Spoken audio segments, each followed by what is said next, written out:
Class 10th math exercise 1.2 को question number अभी हम लोग तीसरा करेंगे, ठीक है। एंड यहाँ पर क्वेश्चन क्या कह रहा है कि अभाज्य गुणनखंड विधि द्वारा, ठीक है, निम्नलिखित पूर्णांकों के एचसीएफ और एलसीएम ज्ञात कीजिए। देखिए हम लोग इसका पहला क्वेश्चन एंड दूसरा क्वेश्चन किए, वहाँ पर भी हम लोग इसका एचसीएफ एंड एलसीएम निकाले थे, ठीक है। बट पिछले क्वेश्चन में क्या था कि दो दो संख्या था, बट यहाँ पर क्या है अभी कि तीन तीन संख्या, 1 2 3, ठीक है। तो जिस तरह से वहाँ निकालें यहाँ भी निकालेंगे। पहले क्या करेंगे, अभाज्य गुणनखंड में तोड़ेंगे, ठीक है। उसके बाद फिर एचसीएफ एंड एलसीएम कैसे लिखते हैं मैं आपको दिखाता हूँ, ठीक है। यहाँ पर देखिए, तो चलिए इसको सोल्यूशन करते हैं कॉपी में।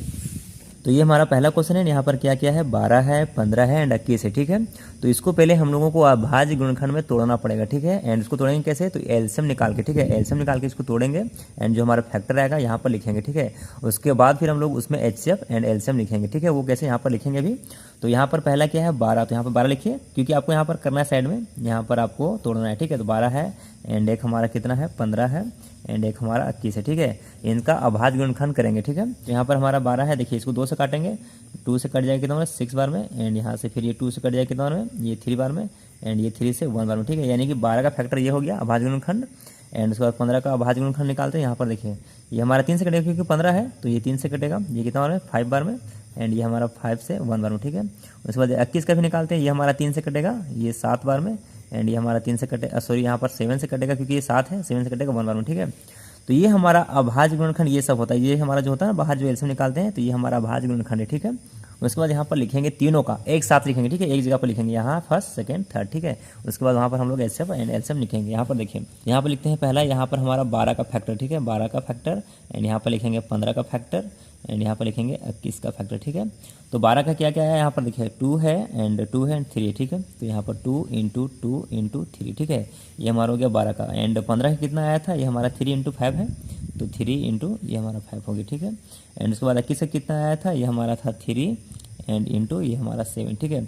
तो ये हमारा हो गया सभी का फैक्टर, ठीक है, जो हमको बोला था अभाज्य गुणनखंड, यही हमारा है, ठीक है।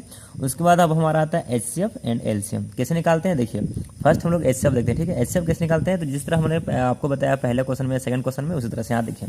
तो एचसीएफ कैसे निकालते हैं, यहाँ पर देखिए, जो हमारा जितना संख्या का देता है ना कि इतना इतना बीच में निकाले, जैसे कि यहाँ पर 12 15 एंड 21 के बीच में हमारा एचसीएफ क्या को वो निकाले, ठीक है।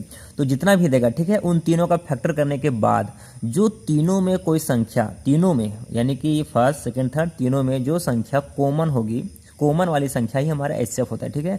तो कॉमन देखना है आपको, जिस तरह हम लोग सेकंड में देखे थे, फर्स्ट में देखे थे, यहाँ पर देखिए इन तीनों में देखिए, तीनों में आपका कोई कॉमन है, कोई संख्या है जो कॉमन है, तीनों में हो संख्या वो। तो यहाँ पर देखिए ये 3 है ना, 3 ये तीनों में है, ये 3 आपका तीनों में, ठीक है। बाकी कोई संख्या मिलता है आप उसको भी देख लिए, लेकिन यहाँ पर कोई संख्या नहीं मिल रहा, क्योंकि यहाँ पर 2 है, यहाँ 5 है, 7 है, तो बाकी में नहीं मिल रहा। बाकी हमारा जो 3 है वो तीनों में है, यानी कि इसमें भी 3 है, इसमें भी 3 है, इसमें भी 3 है, ठीक है। हम लोग जब 9th 10th में थे तो ऐसे करते थे, गोला मिला देते थे, ठीक है, ऐसे गोला करके मिलाते थे। तो इस तरह भी अभी बच्चे करते हैं, इस तरह कीजिए ताकि आपको कंफर्म हो कि हाँ ये हमारा ये 3 तीनों में, ठीक है।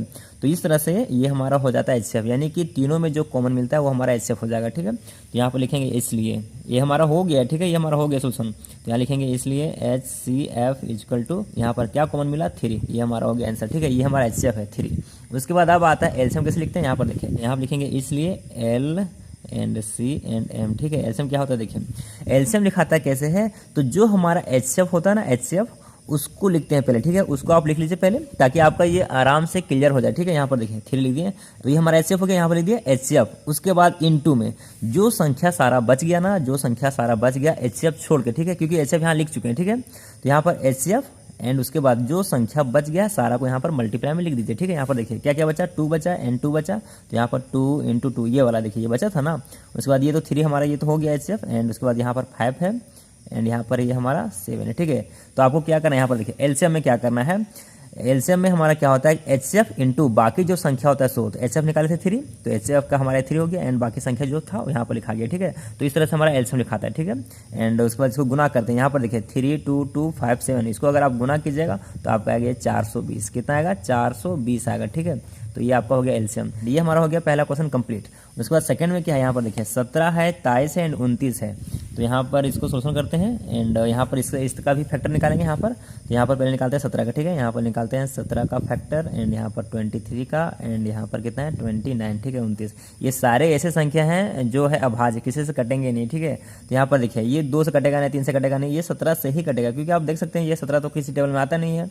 तो ये हमारा 17 एकम 17 एंड ये भी देखिए 23, ये भी अभाज्य संख्या है, ये भी 23 से ही कटेगा 1 बार में एंड ये 29 से ही कटेगा 1 बार में, ठीक है। यानी कि ये सारे संख्या अपने आप से ही सिर्फ करते हैं, ठीक है। तो आप इसको इस तरह से एलसीएम निकाल के दिखा दीजिए ताकि आप निकालें एलसीएम वो आपको पता चले, ठीक है। उसके बाद फिर आप यहाँ पर सारा फैक्टर लिख दीजिए जिस तरह से यहाँ लिखे थे। यहाँ पर देखिए 17 का फैक्टर लिखेंगे एंड यहाँ पर 23 का लिखेंगे एंड यहाँ पर 29 का लिखेंगे, ठीक है। यहाँ पर देखिए इसको लिखते हैं 17 का क्या आया, ये हमारा 17, तो 17 का 17 ही लिख दीजिए या फिर इंटू 1 भी आप लिख सकते हैं, ठीक है। क्योंकि यहाँ पर देखिए 1 क्यों लिख रहे हैं ना, अभी मैं आपको रीजन बताऊंगा, ठीक है। एंड यहाँ पर 23 का क्या है 23 एंड इंटू ये हमारा 1 एंड 29 का क्या क्या है, ये हमारा 29 इंटू 1, ठीक है। ये 1 कब काम देता है पता है, जब अभाज्य संख्या का हमारा कोई ऐसा फैक्टर टूटता है। यहाँ पर क्या मैं आपको दिखाता हूँ, यहाँ पर देखिए हम लिखेंगे यहाँ पर इसलिए HCF, क्योंकि हमको HCF निकालना है तो HCF, ठीक है। HCF कैसे निकालते हैं, जो संख्या तीनों में या फिर 2 में, ठीक है, जो भी आपको दिया है, तो यहाँ पर 3 का है तो तीनों में आपका जो संख्या कॉमन मिलेगा वही हमारा HCF होगा, ठीक है। तो यहाँ पर देखिए अगर 1 हम नहीं लिखते, ठीक है, 1 अगर आप नहीं लिखते हैं तो ये हमारा क्या होता है 17, 23 एंड 29 होता है। तो यहाँ पर देखिए इन तीनों में कोई संख्या मिल रहा है कॉमन, नहीं मिल रहा है, ठीक है।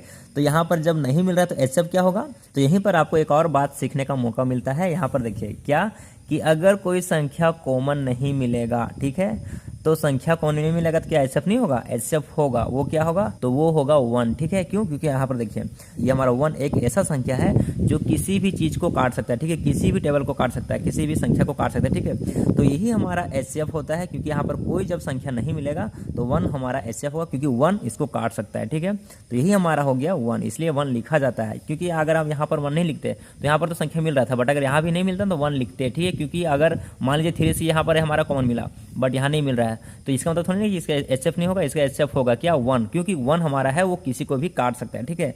तो यहाँ पर ये हमारा 1 मिलेगा। तो यहाँ पर आपको ये सीखना था कि अगर कोई संख्या अभाज्य संख्या है, अगर वो किसी से नहीं कट रहा है, कॉमन नहीं मिल रहा है, तो वहाँ पर 1 है जिंदा, ये हमारा किसी को भी काट सकता है या इसका HCF 1 होगा, ठीक है।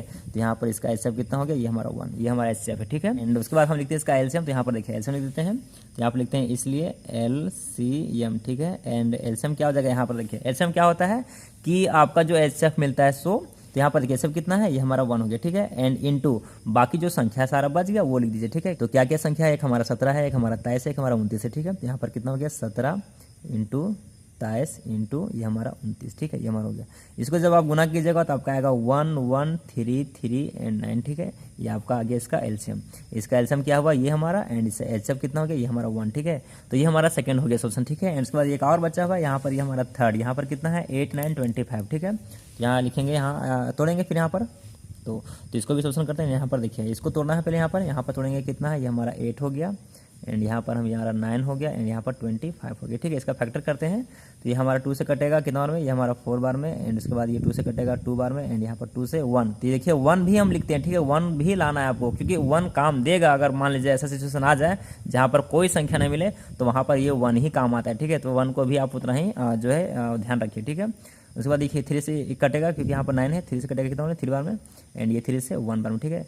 एंड ये हमारा कटेगा 5 से 5 बार में एंड यहाँ पर ये हमारा 5 से 1 बार में, ठीक है। तो ये हमारा सारा हो गया फैक्टर। यहाँ पर लिखेंगे, यहाँ पर देखिए ये हमारा क्या हो गया 8 का ये हमारा कितना है 2 इंटू 2 इंटू 2, ठीक है। अभी 1 नहीं लिख रहे हैं, ठीक है। तो 1 देखिए आप कैसे लिखना पड़ेगा आपको। उसके बाद यहाँ पर लिखते हैं 9 का, ठीक है। 9 का फैक्टर क्या हुआ 3 इंटू 3 एंड उसके बाद 25 का कितना हो गया, ये हमारा 5 इंटू ये हमारा 5 हो गया, ठीक है। अब लिखते हैं इसलिए यहाँ पर HCF, यहाँ पर क्या लिखेंगे HCF, ठीक है। अब बोलिए HCF क्या होगा, तो यहाँ पर देखिए कोई संख्या मिल रहा है, यहाँ पर 2 है, यहाँ पर 2 का सारा है, यहाँ पर 3 का सारा है, यहाँ पर 5 का सारा है, ठीक है। तो क्या आपका HCF नहीं होगा, तो आप बताइए कि इसका HCF होगा कि नहीं होगा। तो यहाँ पर HCF क्या होगा, तो इसीलिए जब कोई संख्या नहीं मिलता है तो यहाँ पर हम लोग लिखते हैं 1, क्योंकि 1 ही एक संख्या है जो सारा को जिंदा कर सकता है फिर से। तो यहाँ पर हमारा HCF 1 मिलेगा, ठीक है, क्योंकि यहाँ पर 1 है, क्योंकि टेबल में तो ये भी आ रहा है ना हमारा, ये भी तो हमारा टूट रहा है ना। इसको भी अगर मान लीजिए 1 1 जा 1 करेंगे एंड 1 1 जा 1 करेंगे एंड यहाँ पर 1 1 जा 1 करेंगे तो ये भी तो हमारा एक फैक्टर आया कि नहीं आया। तो ये 1 भी है, ठीक है। 1 भी कोई संख्या है जो सारा समय में आपको काम देगा। तो यहाँ पर अगर आपको कोई संख्या नहीं मिल रहा है कॉमन तो हमारा 1 मिलेगा कॉमन, ठीक है। ये हमारा 1 ही है जो यहाँ पर काम देगा, ठीक है। तो ये हमारा HCF कितना हो गया 1 हो गया। तो यहाँ पर लिखिएगा ये हमारा HCF 1 है, ठीक है। इसलिए 1 को भी उतना ही यहाँ पर लिखना चाहिए। उसके बाद यहाँ पर हमारा क्या हो गया, इसलिए एलसीएम ठीक है। अब एलसीएम क्या हो गया, बाकी संख्या जो हमारा एचसीएफ होता है 100 एंड बाकी संख्या, तो एचसीएफ कितना है 1, तो यहाँ पर 1 लिख दिया एंड इनटू एलसीएम में देखिए क्या क्या बच गया हमारा, ये 2 2 2 3 3 5 5 ठीक है। सारा जो संख्या बचता है सारा को यहाँ पर मल्टीप्लाई लिखना है आपको, ठीक है। तो यहाँ पर 2 2 and into 3 into 3 and into 5 into ये हमारा 5, ठीक है। उसके बाद इसको सारा को गुना कर दीजिए। तो जब इसको आप सारा को गुना कीजिएगा तो आपका आएगा 1800, ठीक है। ये हमारा हो गया इसका एलसीएम, ठीक है। ये हमारा एचसीएफ हो गया 1 एंड एलसीएम कितना हो गया, ये 1800, ठीक है। इकाई दाएं सैकड़ा हज़ार 1800, तो ये हमारा क्या हो गया, इसका एलसीएम हो गया, ठीक है। तो ये तीनों क्वेश्चन का सोल्यूशन हो चुका है एंड इसमें अगर आपको कहीं दिक्कत रहा प्लीज कमेंट कीजिए एंड अगर आप चैनल पर नए आए हैं तो चैनल को आप सब्सक्राइब कर लीजिए ताकि आपको हमारा 6 to 10 सारा मैथ्स मिलता रहे एंड साथ में बीवीआई क्वेश्चन बोर्ड एग्जाम से पहले आपको मिल जाए, ठीक है। एंड इसका अगला क्वेश्चन हम लोग करेंगे नेक्स्ट वीडियो में, ठीक है। थैंक यू, मिलते हैं नेक्स्ट वीडियो में।